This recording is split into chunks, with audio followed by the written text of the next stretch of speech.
Hello, this is my social media movie, and my name is Kyle Stewart. And I took some time to examine how we used to communicate, whether we were playing with a string and some cans, and we were trying to see if we could hear one another. Nowadays, it's kind of silly. They say, how do you send a text message? Children, even as young as 3 and 4 years old, know how to use a cell phone. The old traditional communication started as far as back as 1844 with a telegram. It was exciting to get a telegram. It was just like getting a text message. And there was a time period that we would use a typewriter to write a letter to a friend or a family member to find out how they've been and what's been going on in their lives. And we would write this letter on wonderful stationery, and we would mail it off and anticipating to hear from them eventually back through snail mail back in the day, which we currently don't do as much. It's like an old tradition to send a postcard. I still take the time to write a letter. Traditional social time, as you know, far back as 1940s, they would sit around the radio and listen to a radio program and take the time. We would slow it down, take time to enjoy a radio program, and then later on, as technology changed, we would watch a television program.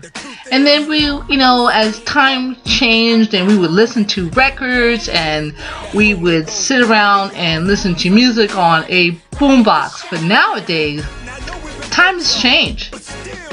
We want to listen to something, we go to YouTube, and we would sit there and we can listen to things that we have downloaded, or we make our own YouTube pages, and we would put our headphones on and not be as social and listen to music. The evolution of the cell phone has changed from a regular house phone, and on this house phone we would have a answer machine, and we would take the time to come home and listen to our messages. But as time went on, that cell phone was born, and it got from as large as a brick down to a small and fit in your hand. And they have cell phones everywhere, as far as Uganda, Africa, where I traveled last winter.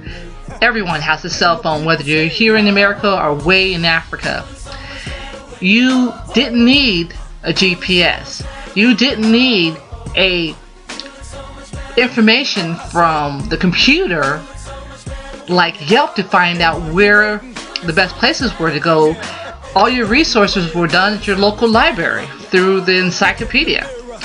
Now technology has changed, it has evolved, and so has our social media, how we communicate with one another. Things have evolved. We have new communication.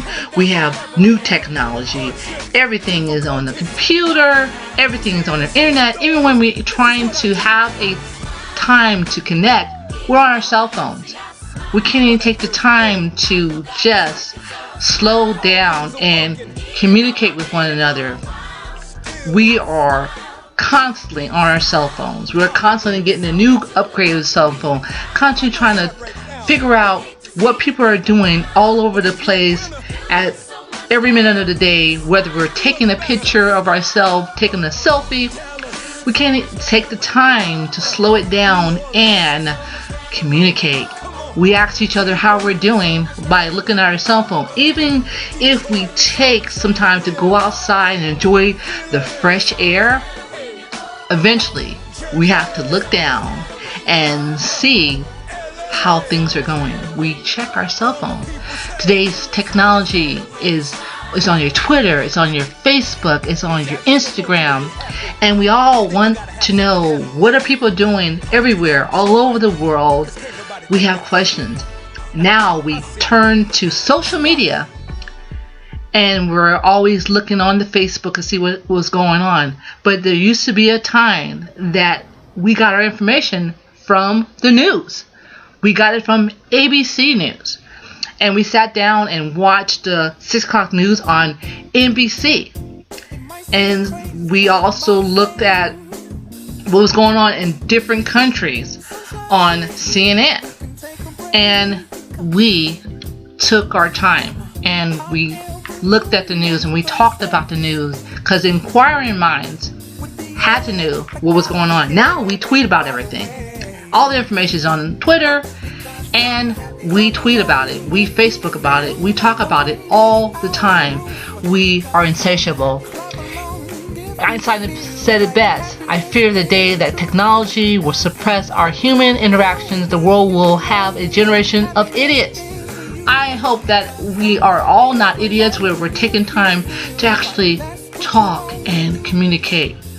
We are not to be in this world and to be conformed to this world, because the Bible says, do not allow ourselves to be conformed, but transform ourselves. We are, according to Romans 12 and 2, but still, even in our late 60s, our early 70s, we are on our cell phones. It says, do not conform any longer to the patterns of this world, but be transformed by the renewing of your mind. Then you will be able to test and approve what God's will is, His good will for us. We have questions. We should talk to one another, because iron sharpens iron. One man sharpens another in Proverbs 27:17. We should come together and socialize with one another. Not looking to social media, not trying to fill that void. That should be through connection, true connections.